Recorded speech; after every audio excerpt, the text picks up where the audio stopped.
Hey guys, what's going on? Today I'm bringing you a quick and easy guide on the Tithe Farm minigame so that you can train your farming or get some of the various rewards like the farmer's outfit, auto weed, or whatever else your heart desires. So without further ado, let's get into it. The requirements to use the Tithe Farm are 100% Hosidius house favor as well as at least 34 farming. So go ahead and get those now if you do not have them already. The Tithe Farm is located just south of Hosidius. After you visit it one time, you can use the minigame teleport to get there quickly. The goal of the minigame is to grow 100 fruit and deposit them for points and experience. Here's a look at the entire farm so you can get a feel for the layout. You'll want to bring a seed dibber, a spade, and 8 watering cans. There's a tool leprechaun here, but keep in mind that he can only hold 1 watering can at a time. I recommend using a graceful set as well as bringing some stamina potions to restore your run energy. Bringing runes to cast the humidify spell is also a great help. Make sure to leave 2 inventory spots open for the seeds and fruits. Runelite has some features that may also make this easier for you. The Tithe Farm plugin shows you timers for when the plants will grow and when they need to be watered. I like to use the stretch mode plugin to make my inventory larger, which makes it easier to click on the seeds while planting them. I'm going to show you 3 methods, the first being the easiest and least click intensive, with the other 2 being more click intensive but faster. To start the minigame, go to the table outside the farm and select the highest level seeds you can for your farming level. Note that you can boost to use better seeds, but you need to maintain the boost while you plant the seeds, so it's up to you if you choose to do so. You'll notice that when you enter the room you're given a bucket of Gricoler's fertilizer. Using this on the seeds makes them grow twice as fast, but it's seldom used as it's quicker to simply do the following methods. I recommend just dropping it to save yourself some weight. In order to gain points, you need to harvest more than 75 fruit. I highly recommend not leaving until you've grown and deposited all 100 fruit so your time is not wasted. All seeds give the same amount of points, however, the amount of experience earned goes up with seed level. This chart shows the amount of experience gained from the different seeds. Notice that the majority of the experience is earned when you deposit the fruit, not when it's harvested.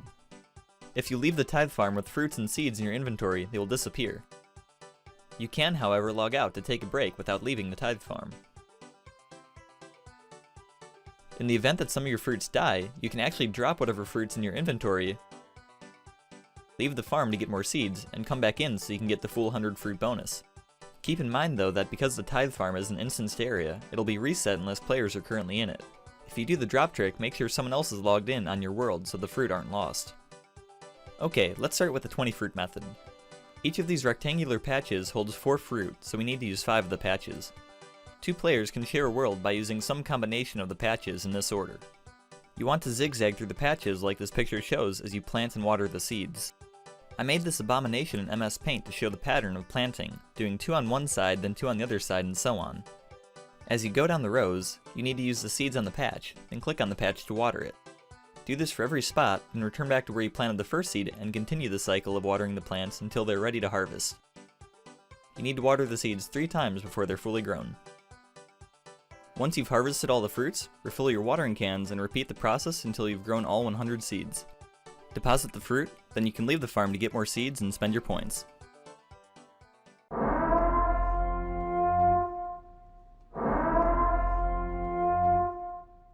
Okay, let's talk about the click-intensive methods now, starting with the 20 fruit replant.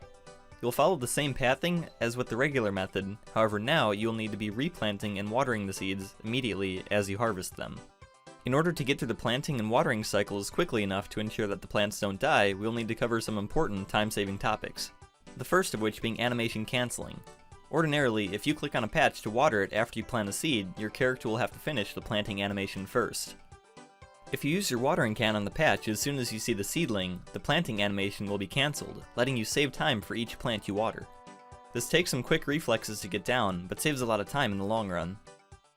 The other important tactic is making use of diagonal movements and minimizing your time spent walking. To illustrate how this works, I've used the ground marker plugin to clearly show the patch boundaries where you can do actions to the plants. The fruit take up a 3x3 square, so your goal is to run to a tile where you can plant or water the patch without having to be pulled into range. If you simply click on the next plant in the line, your character may waste time walking as shown here. But by clicking to run at least 2 tiles before performing an action, you will skip walking and immediately perform it. When animation canceling and movement pathing techniques are combined, you're actually able to save enough time to replant the seeds after harvest, turning the farming process into a looping cycle. The lunar spell Humidify is strongly recommended for this method, as you can use it to refill your watering cans when running from the last patch back to the first one. Okay, we just have one more method to go, the 25 fruit run.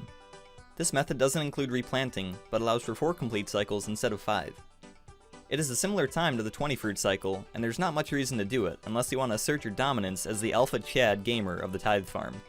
You'll probably confuse and anger your fellow Tithe farmers, as this method only allows one person to efficiently use the Tithe farm per world, but who cares, let's get into it.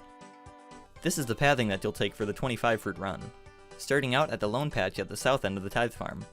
You have a little more room for error with this method than with the 20 fruit replant, making it slightly easier to not have fruits die on you. There isn't really anything too special with this method compared to the 20 fruit replant. Simply utilize the tactics I gave earlier regarding animation cancelling when watering and using diagonal running movements to plant quicker. Well guys, that's about it for today's video. I hope you enjoyed and have fun at the Tithe farm as you sieve up points for the rewards. If you want to see more of my videos, then subscribe to my channel. Leave a like and comment letting me know what else you want to see. Have a nice day and peace out.